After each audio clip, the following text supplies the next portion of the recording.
Selamünaleyküm yurttaşlar, kanalımıza abone olsanız bize Tandırçıdamız Faravan Toyxananın yanında bir etajlı yine 120 kvadratlı havlucağımız satılak oldu. Dik yolun üstünde yine Faravan Toyxananın yanına gelip gelse ulu yol anaşıydı.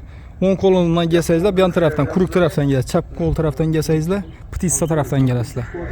Şu yerde yine görüp dolmanız yolun üstünde havlucağımızı görüp çıkamız. Hem muhakkak like payısı asalabilemizden paddeşiyet durumla. Elde kuyulğa yine. Yan tarafımızda garajlarımızın bayını görüp dolmanlarız değil. Ellere kuyulğan. Tayar köçe. Şu uyum satıladık baxalasa. Birgelikte görüp çıkamız ise getdik.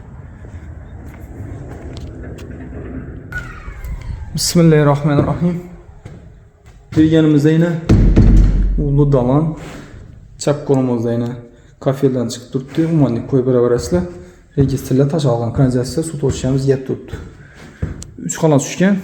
Bir de yine birinci xanası zinadan çıkamız. Garaj üstü oladı.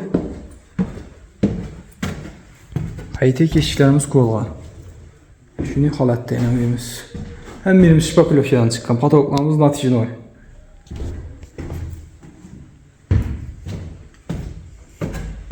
Ayak tilemiz taxta bol yurttaşla.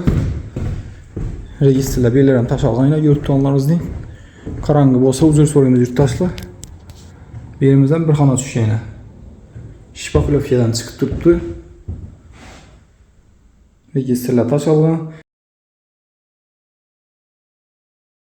Yan tarafımızda yine kuxnyacayımız.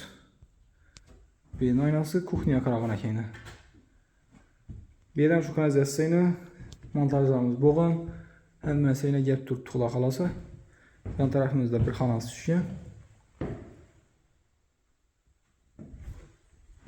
Birimiz düşünün registrle taş alan kişinin kalidur. Bir de yine sanuzelimiz.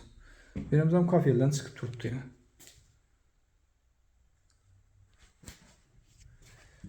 Akva işler koyulgan. Bir de azgına kişine xotu var. Bir de yine duk kontrolünü katyolu bilemeke toz şiramiz get tuttu.